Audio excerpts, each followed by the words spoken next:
Setting the default limits does not just save you time, but also allows you to dictate suggested coverages and limits per line of business or coverage class.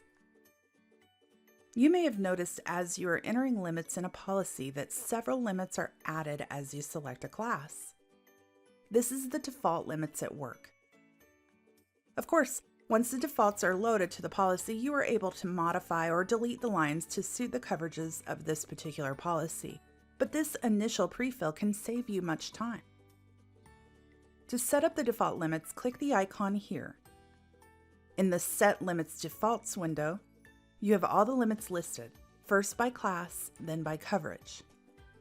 Here you can add your own limits, but keep in mind that the limits required for specifically mapped forms are already listed and pre-marked as auto.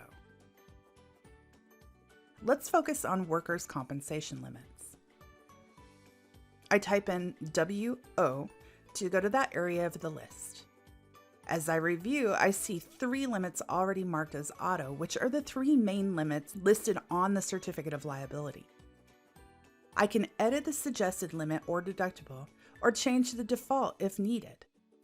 If I think another limit should be recommended on policies written, I mark it as auto by placing an asterisk in the auto column. Now, back in the limits screen for my policy, I pick the class, and my default limits will zip into the screen.